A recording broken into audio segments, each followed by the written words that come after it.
Welcome! Today we will explore the soul of any song. We'll try to reconstruct the soundscape that John Denver achieved with his 12-string. I'll also show you how to recreate those ethereal harmonics from the intro of the original version. But before putting your finger on the strings, there's something you should know about the song.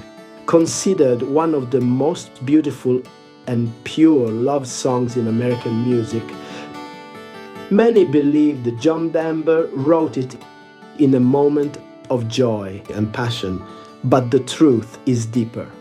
Recently, Annie herself, John's wife, who the song was written for, shattered this illusion. The song wasn't born from an idyllic moment, but rather from pain. After a heated argument, John, deeply shaken, left the house and headed into the Aspen mountains. There, suspended on a cable car above the trees, in the silence of solitude, he had an epiphany. A melody came to him. He rushed home and wrote the entire song in 10 minutes.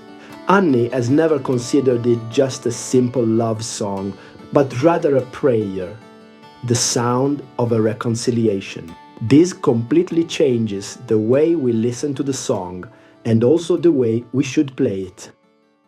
Alright, let's start looking at the song. John Denver used an acoustic guitar, 12 strings, drop D. What does that mean? It means that the 6th string is lowered from E to D. D is the equivalent of Re in the Italian system, while the Anglo-American system uses letters instead of note names. So we have two Ds, the D on the 4th string and the D on the 6th string. The song is actually in D major. Let's start with the intro. In the intro, he simply uses the D major with the addition of the pinky on the 3rd fret of the 1st string. So it becomes a D sus4, alternating between the D and the D sus.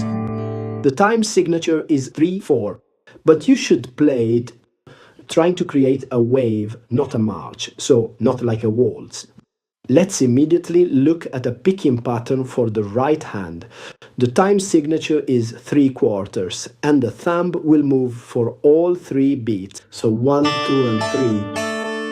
We start with the bass of the D on the 4th string on the 1st beat of the measure, and on the 2nd and 3rd the thumb moves down to the 3rd string on the A note, because we have this finger here holding the position of the D.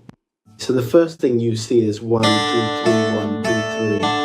This is the thumb movement for each bass note. For each bass note, the thumb alternates with the index and middle fingers on the 2nd and 1st string. And so it becomes like this. This is the arpeggio pattern for the intro.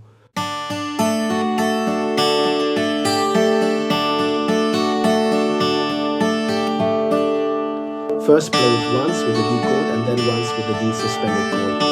You play D, then D suspended. Use your thumb. Then use your index finger, followed by the thumb going down. Put your middle finger on the 1st string, and then once again, use your thumb and index finger.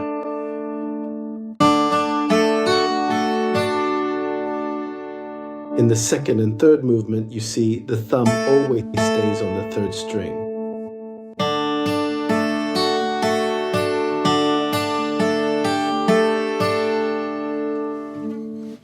In time.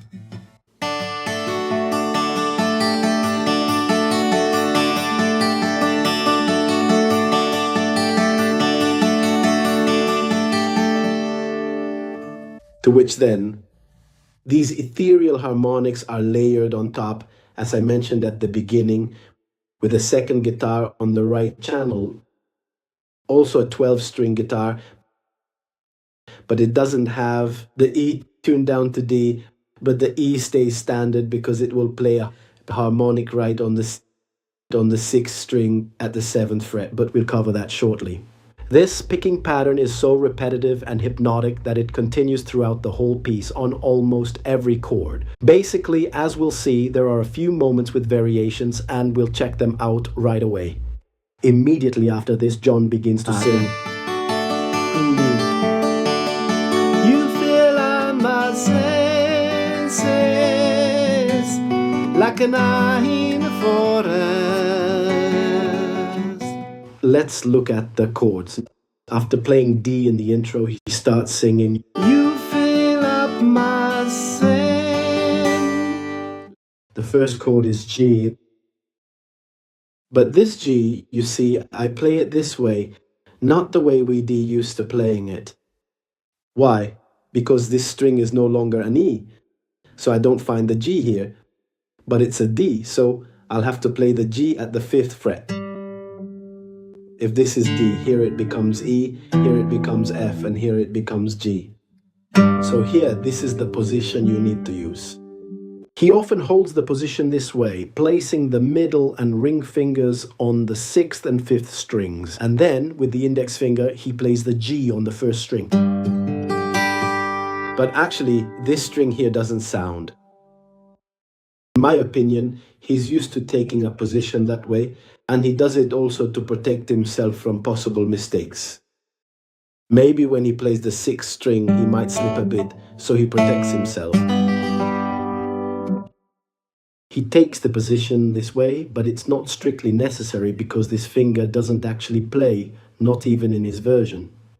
Maybe he's just used to taking the string that way and sets the position like that. Actually, you just need to put the 3rd finger on the 5th fret to get the G bass note.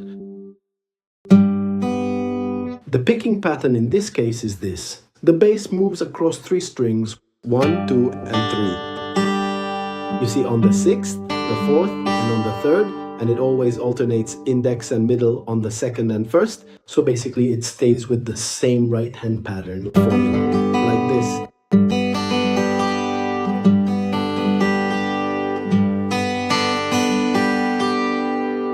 So he starts singing, does this G, it sounds like this, then it smoothly goes to a major, then it goes right back to playing again, in this way.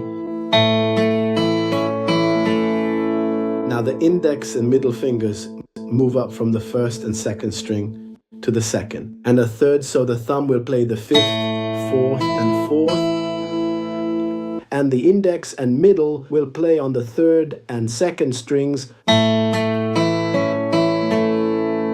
in this way.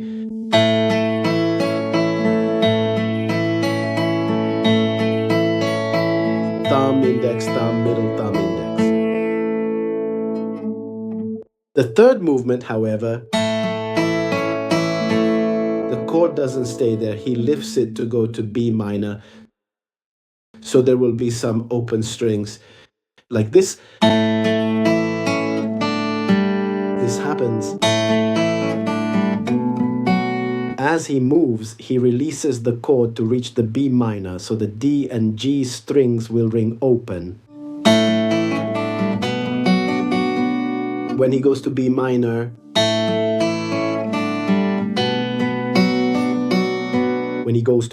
same pattern. Goes back to G, to D, same pattern formula. Then he plays an F sharp minor, which you'll play like this. But it's an inversion because the bass takes C sharp on the 5th string and doesn't take the F sharp in the bass, but the C sharp. And you have to press down, not a full bar, but a 3/6 bar. And then you place your ring and pinky fingers on the 4th fret, just like a standard F sharp minor shape. The picking pattern is the same, always keeping the index and middle fingers on the 3rd and 2nd strings. This is in B minor, A. In this way, you can even use just one finger instead of pressing all 3 like this, even just this, like so. Then it goes to G again. Now it goes to F sharp minor. This time it's an F sharp minor with an F sharp in the bass. In fact, you see I don't put my finger here, but I move it up. This time, index and middle fingers will play the second and first string because the thumb will jump from the sixth string to the third. It will sound like this. See? Then it goes to E minor.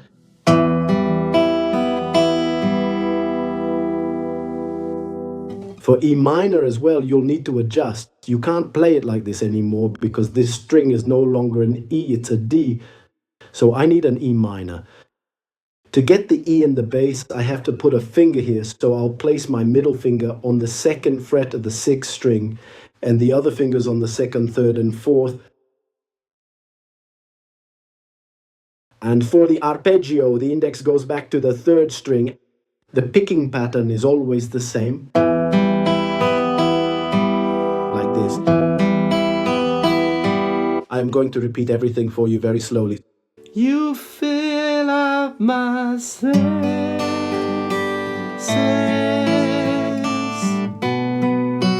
like an eye in the forest.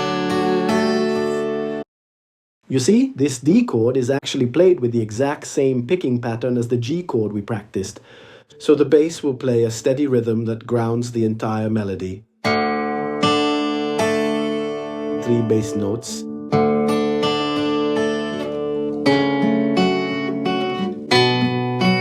Like a mountain in springtime. E minor. Like a walking. Tones to the G chord. The rain. Here comes the A chord, then moves into an A sus, and finally resolves back to the A, just like so.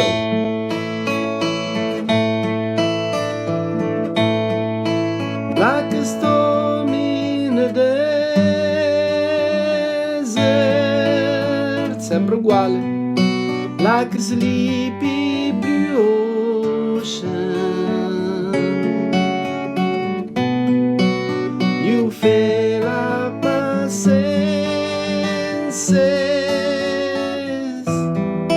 Come feed me. Comes in and slowly closes.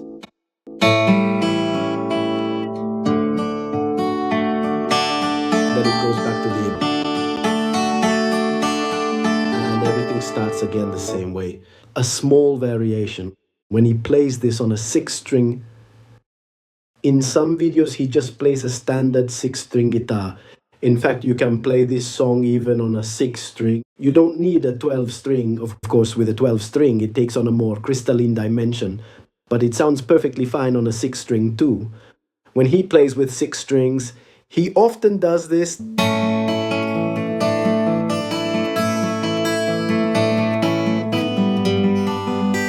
He demonstrates this clever little trick here. So on the bass, he combines a melodic line with this rhythmic pattern. Then he adds the sus. Then he goes to the high E string.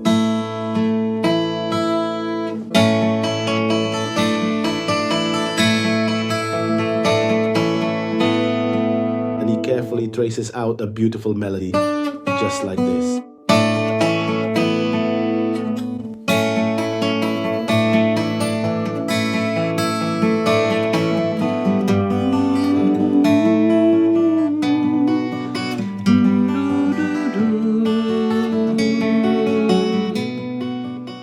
He returns to the chords from the intro and ends. You can finish with this D, or even here. Very nice. Bring this finger to the 7th fret to make a 3/6 bar D, and also add your pinky to the 10th fret, 1st string. And so you have D, A, and open D.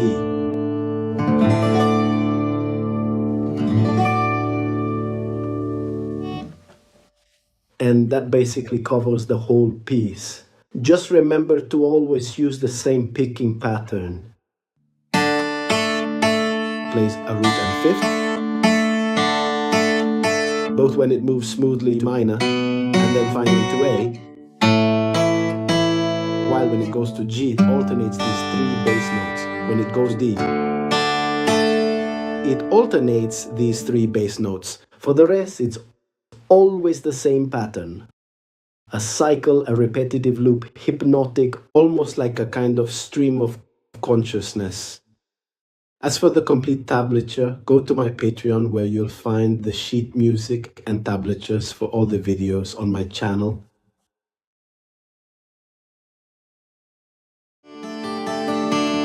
You fill up my senses like a night in a forest, like the mountains in springtime, like a walk in the rain.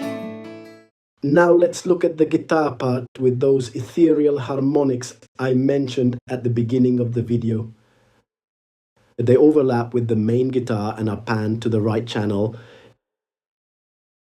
It starts with a descending scale, beginning from A on the first measure.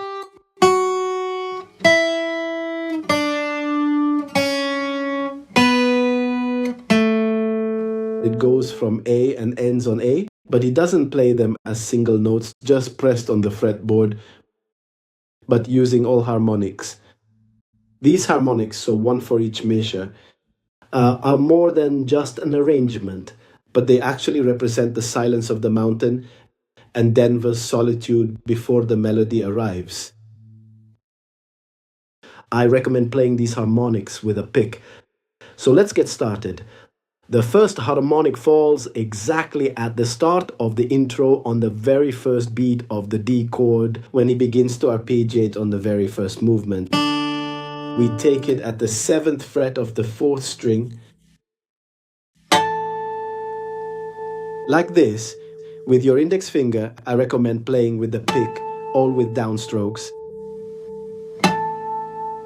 A, the G, instead of taking it here, we'll play it as a harmonic at the 12th fret, 3rd string,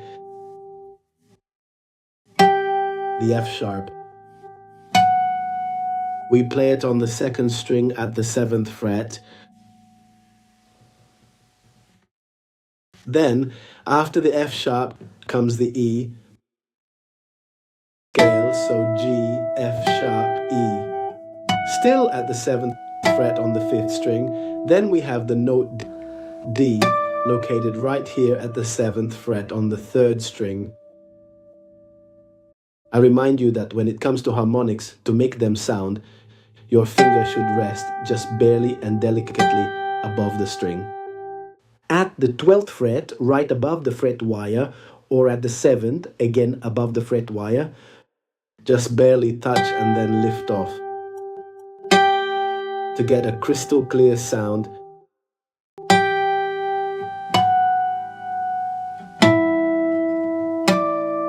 D. Moving on to the C sharp, located right here at the 4th fret. This one is harder to get to sound. 5th string, 4th fret, will have a C sharp. Then the B, 6th string, 7th fret. That's why the guitar that plays the harmonics is not in drop D. It uses standard E tuning. Otherwise, we wouldn't have been able to get this B note. The B could also be played on the 2nd string, 12th fret. But what you hear there is not the B on the 2nd string, but a B on the 6th string. And it ends with the A at the 5th fret. So,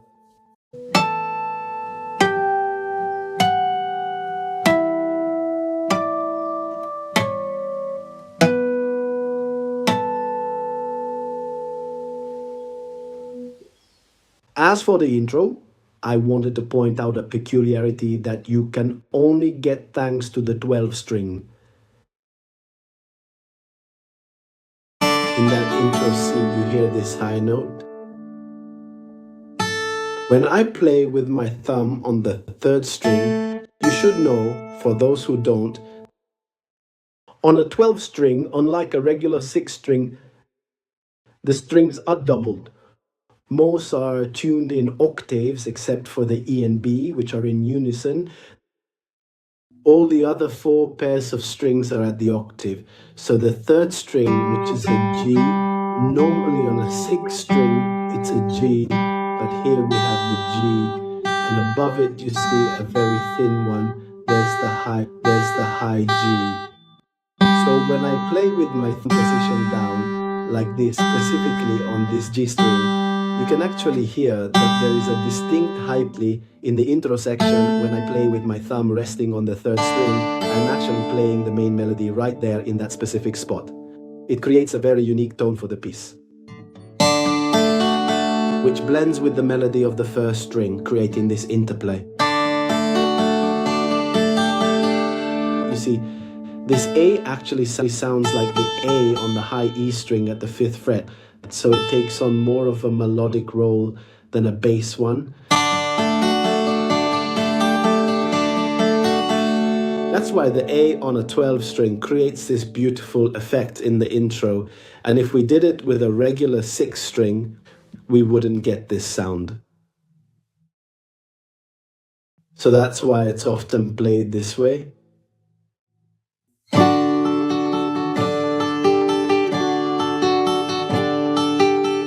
Maybe you've noticed that sometimes he also plays the A there, or many people play the A this way, myself included.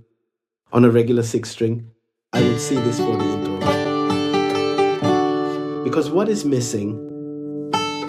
I'm missing this note, this A, but on a 12 string, I get this A at this point.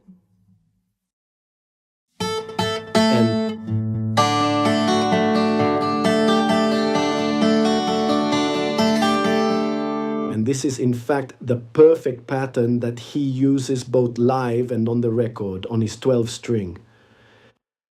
Everything he does with the 12 string, the arpeggio he plays with the 12 string, he also does with the 6. It's the same, nothing changes. Now I'll show you how the piece sounds even with a regular 6 string. In this case, I'm using a classical guitar. You can play it with the classical or with the acoustic. If I play the original intro without including that specific high note right here, you completely lose the essence of that distinctive musical motif of the intro. So it is exactly because E is missing this note. Then, as a result,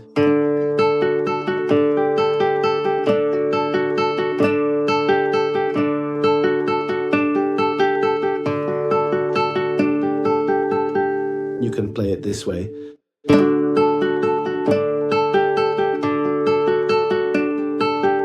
Using the same pattern but taking the D like this, right here. So in the position that would be the A major shape, which is based on the standard open chord.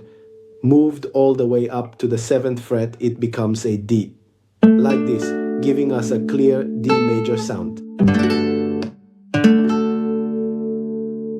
But since I have the open D bass note open on the 4th string, so the D major, which is another solution for D major. But if I want to see that little trick with the suspended D, I take the D like this.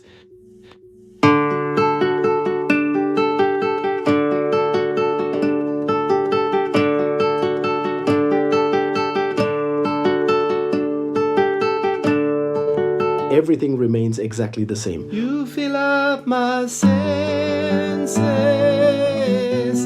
like an eye in a forest, like a mountain on springtime, like a walk in a rain. Obviously, for those of you who might still find it difficult to arpeggiate but still really want to play the song, there is absolutely nothing stopping you from playing the entire song with a pick and in standard tuning without lowering the E down to D. So with a perfectly normal classical or acoustic guitar in standard tuning and using a pick, you can play the song just fine. Even the intro.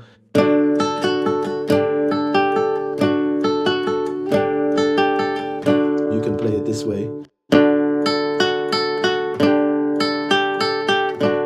If you want to recreate that melodic feel of the intro, like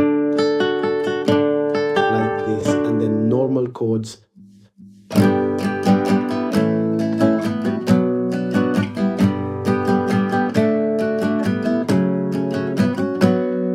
Just play the chords. And what about the rhythm? So if it's in 3/4 time, 1, 2, 3, 1, 2, 3, giù, giù, su, giù, su. Giù, giù, su, giù, su. Vedete?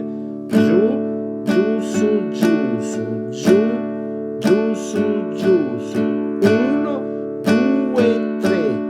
1, 2, 3. You fill up my senses